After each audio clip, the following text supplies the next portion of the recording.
En 1963, un hombre llamado Hasan Ünver estaba renovando su cocina en la pequeña ciudad de Derinkuyu, en Turquía. Mientras derribaba una pared vieja, su martillo atravesó algo que no debería estar ahí. Detrás de esa pared no había tuberías ni cables, sino un túnel oscuro que parecía extenderse hacia las profundidades de la tierra. Lo que Hasan había descubierto por accidente cambiaría nuestra comprensión de la historia para siempre. Cuando las autoridades llegaron a investigar, no podían creer lo que estaban viendo. No era solo un túnel. Era una entrada a algo mucho más grande y misterioso. A medida que exploraron más profundo, se dieron cuenta de que habían encontrado una ciudad completa bajo tierra. No una cueva modificada, no un simple refugio, sino una metrópolis subterránea capaz de albergar a 20.000 personas. Pero aquí viene lo realmente perturbador. Esta no era la única ciudad subterránea en la región.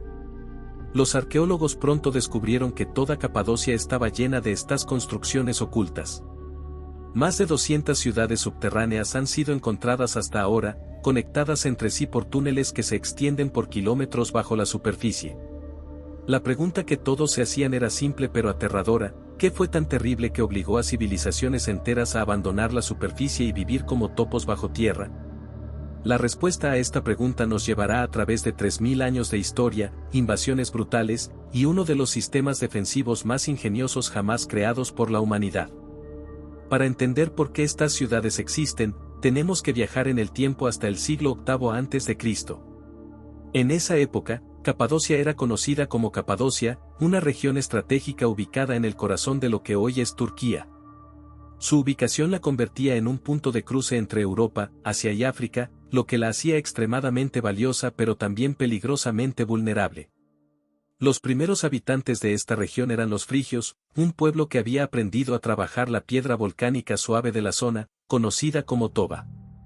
Esta piedra era perfecta para excavar porque era lo suficientemente suave para cortarla con herramientas simples, pero se endurecía al contacto con el aire, creando estructuras sólidas y duraderas. Al principio, los frigios solo excavaron pequeños refugios y bodegas de almacenamiento. Pero pronto se dieron cuenta de algo importante: vivir bajo tierra tenía ventajas que no habían considerado. La temperatura se mantenía constante durante todo el año, alrededor de 13 grados Celsius. No había viento, lluvia o nieve. Y lo más importante, era el escondite perfecto. Durante esta época, la región sufría constantes invasiones. Los asirios llegaban desde el este, los griegos desde el oeste, y más tarde vendrían los persas, los romanos, y eventualmente los árabes. Cada invasión traía consigo muerte, esclavitud y destrucción. Las ciudades de la superficie eran fáciles de atacar y conquistar, pero ¿cómo atacas algo que no puedes ver? Los habitantes de Capadocia desarrollaron una estrategia de supervivencia única. Cuando los vigías en las montañas avistaban ejércitos enemigos acercándose, tocaban cuernos y encendían hogueras para alertar a toda la región. En cuestión de horas, pueblos enteros desaparecían literalmente de la faz de la tierra. Familias completas, con sus animales, comida y pertenencias más valiosas, se introducían en entradas secretas escondidas en sus casas, graneros o iglesias. Una vez adentro, cerraban las entradas con piedras circulares masivas que pesaban hasta 500 kilos. Desde afuera, era imposible detectar que había alguien viviendo bajo tierra.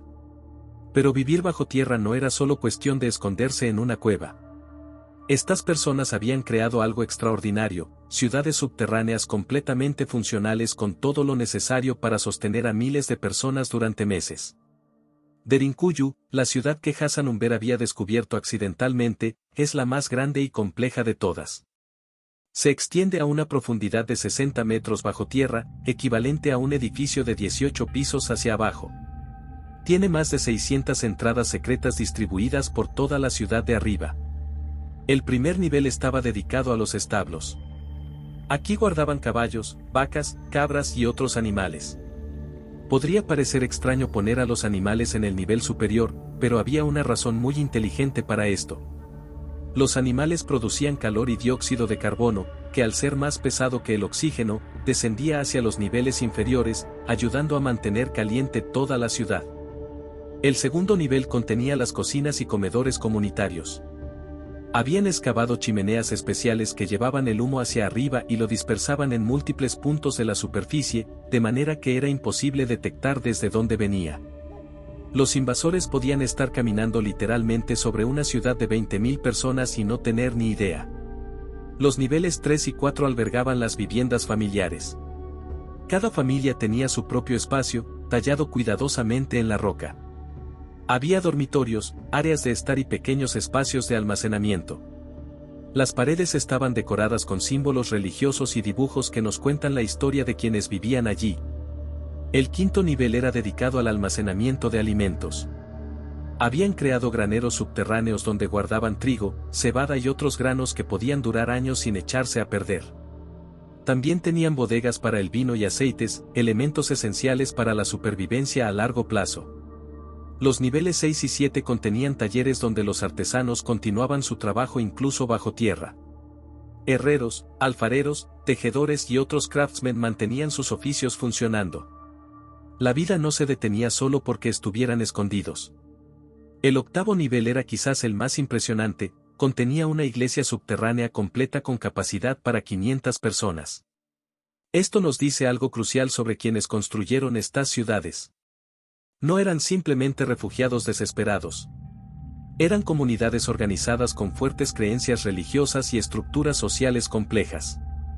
Pero el verdadero genio de Derinkuyu no estaba en sus niveles individuales, sino en sus sistemas de soporte vital. El más importante era el sistema de ventilación. Los constructores habían excavado más de 15.000 pozos de ventilación que bajaban desde la superficie hasta los niveles más profundos. Estos pozos no solo proporcionaban aire fresco, sino que creaban un sistema de circulación que mantenía la temperatura estable y eliminaba los gases tóxicos. El sistema de agua era igualmente impresionante. Habían canalizado manantiales subterráneos para proporcionar agua fresca a todos los niveles. Los pozos de agua estaban estratégicamente ubicados para que incluso si los enemigos envenenaran las fuentes de superficie, los habitantes subterráneos tuvieran acceso a agua limpia. Pero quizás lo más ingenioso era el sistema de defensa. Los túneles entre niveles eran deliberadamente estrechos, obligando a cualquier invasor a caminar en fila india. En puntos estratégicos, habían instalado piedras circulares masivas que podían rodarse para bloquear completamente el paso. Si alguien lograba entrar, se encontraría en un laberinto mortal donde los defensores tenían todas las ventajas. Algunas secciones tenían techos falsos que podían colapsar sobre los invasores. Otras tenían pozos ocultos que llevaban a callejones sin salida. Y si todo lo demás fallaba, había trampas mortales, pozos profundos con púas en el fondo, pasajes que se cerraban automáticamente, y sistemas para liberar gases venenosos en secciones específicas. Los arqueólogos han encontrado evidencia de que estas defensas fueron utilizadas en múltiples ocasiones. Esqueletos de invasores han sido descubiertos en trampas, y hay marcas de batalla en las paredes de varios túneles. ¿Pero quiénes eran exactamente estas personas que vivían bajo tierra? Durante mucho tiempo, los historiadores pensaron que habían sido los primeros cristianos, huyendo de la persecución romana. Y en parte tenían razón. Cuando el cristianismo se extendió por el Imperio Romano, muchos cristianos huyeron a Capadocia para escapar de la persecución. Estos refugiados cristianos encontraron las ciudades subterráneas ya existentes y las expandieron enormemente. Añadieron iglesias, capillas y monasterios subterráneos. Crearon complejos sistemas de túneles que conectaban diferentes ciudades, permitiendo a las comunidades cristianas mantenerse en contacto sin ser detectadas. Durante los siglos IV al X, estas ciudades subterráneas sirvieron como centros del cristianismo oriental. Monjes y estudiosos vivían permanentemente bajo tierra, copiando manuscritos, preservando conocimiento y desarrollando nuevas formas de arte religioso. Pero la historia no termina ahí. En el siglo VII, una nueva amenaza apareció desde el sur, los ejércitos árabes del Islam temprano. Estas invasiones fueron particularmente brutales porque no solo buscaban conquista territorial, sino conversión religiosa forzada. Para las comunidades cristianas de Capadocia, esto significaba una amenaza existencial. Las ciudades subterráneas se convirtieron en fortalezas de resistencia cristiana. Familias enteras pasaban años bajo tierra, emergiendo solo para cuidar sus cultivos durante las estaciones de crecimiento más seguras. Los niños nacían, crecían y morían sin ver jamás la luz del sol directa. Este periodo de la historia está documentado en manuscritos bizantinos que describen la vida subterránea con detalles extraordinarios. Hablan de ceremonias religiosas realizadas en capillas talladas en roca, de bodas celebradas en salones subterráneos iluminados por miles de velas, y de sistemas educativos donde los niños aprendían a leer y escribir en aulas excavadas en piedra volcánica. Uno de los aspectos más fascinantes de estas ciudades era su autosuficiencia económica. No eran simplemente refugios temporales, sino comunidades completamente funcionales. Tenían sus propios sistemas monetarios, mercados internos, y redes comerciales que se extendían a otras ciudades subterráneas. Los arqueólogos han encontrado evidencia de que diferentes ciudades se especializaban en diferentes productos. Una ciudad podría ser conocida por sus textiles, otra por su metalurgia, y otra por sus productos agrícolas. Intercambiaban estos productos a través de túneles secretos que conectaban las diferentes ciudades subterráneas. La red de túneles de conexión es quizás el aspecto más impresionante de todo el sistema. Algunos túneles se extienden por más de 8 kilómetros bajo tierra, conectando ciudades que están separadas por varios kilómetros en la superficie. Estos túneles eran lo suficientemente grandes para permitir el paso de carretas cargadas con mercancías. Imaginen el trabajo que esto requirió. Sin maquinaria moderna, usando solo herramientas manuales, generaciones de trabajadores excavaron millones de toneladas de roca volcánica. El material excavado no podía simplemente apilarse en la superficie, porque eso revelaría la ubicación de las ciudades. En su lugar, desarrollaron sistemas ingeniosos para dispersar discretamente los detritos por toda la región. Pero tal vez lo más impresionante era la organización social necesaria para hacer funcionar estas ciudades. Tenían que haber tenido sistemas de gobierno, leyes, métodos para resolver disputas, y formas de coordinar el trabajo comunitario. Todo esto funcionando en completa oscuridad, en espacios confinados, con miles de personas viviendo en proximidad estrecha. Los historiadores han encontrado evidencia de que estas ciudades tenían sus propias jerarquías sociales. Los líderes religiosos ocupaban las mejores habitaciones, generalmente ubicadas cerca de las iglesias. Los artesanos especializados tenían espacios de trabajo más grandes. Las familias más pobres vivían en los niveles más profundos, donde el aire era menos fresco y el espacio más limitado. Sin embargo, también había un fuerte sentido de comunidad e igualitarismo. En tiempos de crisis, todos compartían los recursos disponibles. Los ricos no podían acaparar comida mientras otros pasaban hambre, porque la supervivencia de todos dependía de la cooperación mutua. Los niños que crecían en estas ciudades desarrollaban habilidades únicas. Podían navegar en completa oscuridad, identificar diferentes secciones por el sonido o el olor, y comunicarse usando sistemas de señales silenciosas. Algunos nunca vieron la superficie hasta que fueron adultos. Las mujeres jugaban roles cruciales en estas sociedades subterráneas. Además de las responsabilidades tradicionales de cuidado familiar, a menudo servían como tejedoras, curanderas y maestras. Algunas se convertían en líderes religiosas, dirigiendo servicios en las capillas subterráneas. La vida cotidiana en estas ciudades seguía patrones sorprendentemente normales.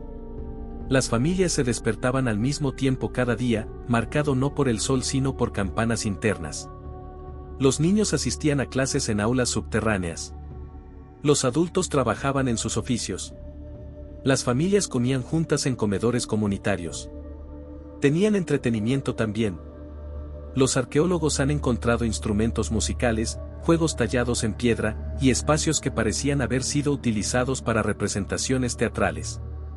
La cultura no desaparecía solo porque vivieran bajo tierra. Pero había desafíos únicos también. La falta de luz solar causaba problemas de salud. Muchos esqueletos encontrados muestran signos de deficiencia de vitamina D y otros problemas relacionados con la vida subterránea prolongada. La claustrofobia era un problema real, y algunos individuos desarrollaban lo que hoy reconoceríamos como trastornos de ansiedad severos.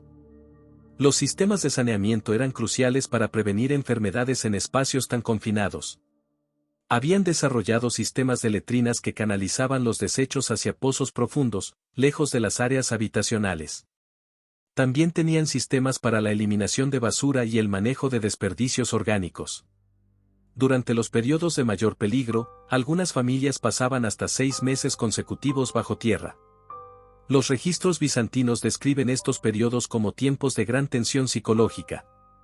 Las tasas de conflictos internos aumentaban, y los líderes tenían que desarrollar sistemas sofisticados para mantener la paz social. Una de las prácticas más interesantes era el sistema de rotación.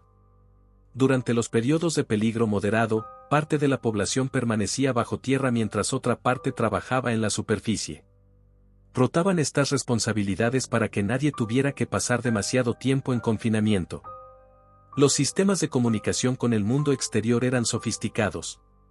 Tenían redes de espías que monitoreaban los movimientos de ejércitos enemigos, sistemas de señales para coordinar acciones entre diferentes ciudades, y métodos para mantener contacto con comunidades aliadas en regiones distantes. Durante el periodo bizantino, estas ciudades se convirtieron en centros de aprendizaje y preservación del conocimiento. Monjes copiaban manuscritos antiguos, preservando textos griegos y latinos que de otra manera se habrían perdido durante las invasiones árabes. Muchos de los textos clásicos que tenemos hoy fueron preservados en bibliotecas subterráneas de Capadocia. Los artistas subterráneos desarrollaron estilos únicos.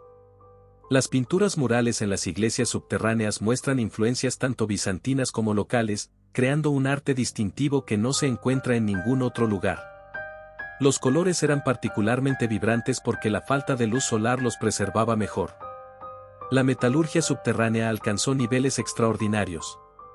Sin acceso fácil a los vientos superficiales para alimentar hornos, los herreros desarrollaron sistemas de ventilación forzada que en realidad producían temperaturas más altas y consistentes que las forjas tradicionales. Esto resultó en herramientas y armas de calidad superior. La agricultura también se adaptó a la vida subterránea.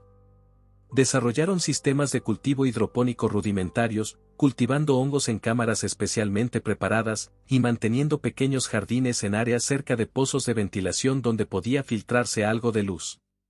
Durante los siglos IX y X, las ciudades subterráneas experimentaron su época dorada. Las amenazas externas habían disminuido temporalmente, permitiendo a las comunidades expandirse y prosperar. Fue durante este periodo que se excavaron muchos de los niveles más profundos y se crearon los túneles de conexión más ambiciosos. Pero paradójicamente, este éxito eventual llevó a su declive. A medida que la región se volvía más estable políticamente, la vida en la superficie se volvía más atractiva. Las nuevas generaciones, que habían nacido durante tiempos relativamente pacíficos, no veían la necesidad de mantener las habilidades y conocimientos necesarios para la vida subterránea. El golpe final vino en el siglo XI, cuando los turcos selyúcidas conquistaron la región. A diferencia de invasores anteriores, los selyúcidas no estaban interesados en destruir las poblaciones locales, sino en integrarlas en su imperio. Ofrecieron amnistía y oportunidades económicas a quienes abandonaran las ciudades subterráneas. Gradualmente, las familias comenzaron a mudarse permanentemente a la superficie. Los conocimientos sobre el mantenimiento de los sistemas subterráneos se perdieron. Las entradas fueron bloqueadas o simplemente olvidadas. En el espacio de 2 generaciones, estas increíbles ciudades se convirtieron en leyendas locales. Para el siglo XII, la mayoría de las ciudades subterráneas habían sido completamente abandonadas. La vegetación creció sobre las entradas ocultas. Las piedras que marcaban los sistemas de ventilación fueron removidas para usar en construcciones superficiales. El conocimiento de su existencia se desvaneció de la memoria colectiva. Durante los siguientes 800 años, estas ciudades permanecieron ocultas. Ocasionalmente, un pastor encontraría una entrada, o un agricultor se toparía con un túnel, pero estos descubrimientos eran raros y generalmente se mantenían en secreto local. La región cambió de manos múltiples veces. Los otomanos conquistaron el área, seguidos eventualmente por la República de Turquía moderna. Pero bajo sus pies, estas increíbles ciudades permanecían intactas, preservadas por la misma piedra volcánica que había hecho posible su construcción.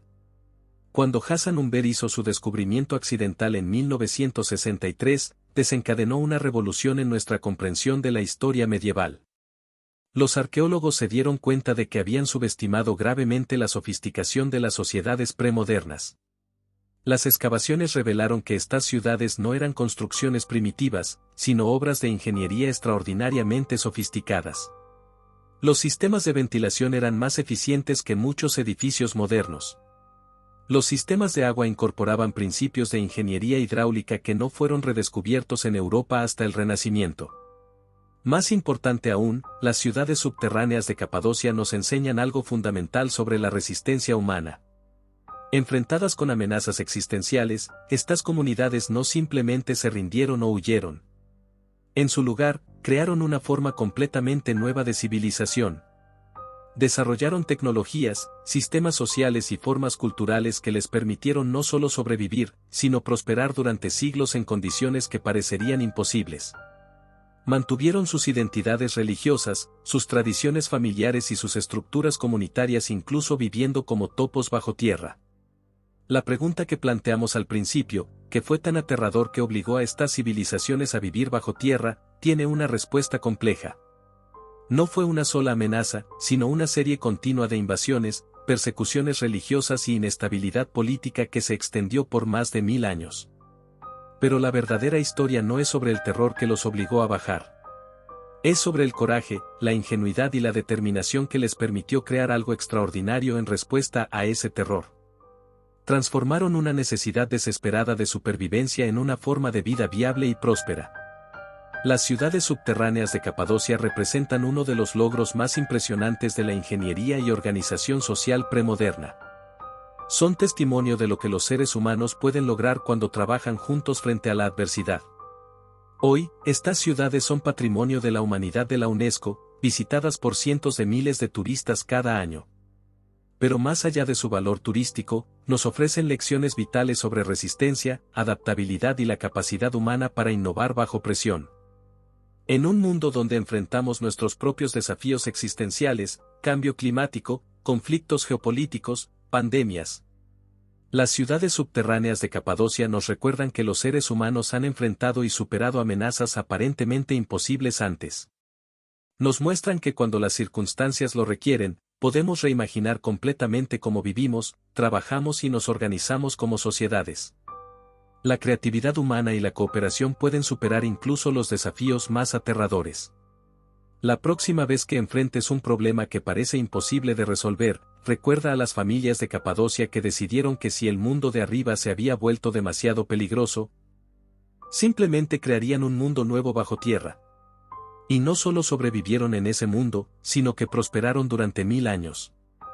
Esa es la verdadera lección de las ciudades subterráneas de Capadocia. No se trata de huir del peligro, sino de encontrar formas extraordinarias de convertir los desafíos más grandes en oportunidades para crear algo completamente nuevo e increíble. Y así termina esta increíble historia de supervivencia y genio humano. Las ciudades subterráneas de Capadocia nos demuestran que cuando la humanidad se enfrenta a lo imposible, encuentra formas extraordinarias de no solo sobrevivir, sino de crear algo completamente nuevo y fascinante. Si esta historia te dejó con la boca abierta como a mí cuando la descubrí por primera vez, no olvides darle like a este video.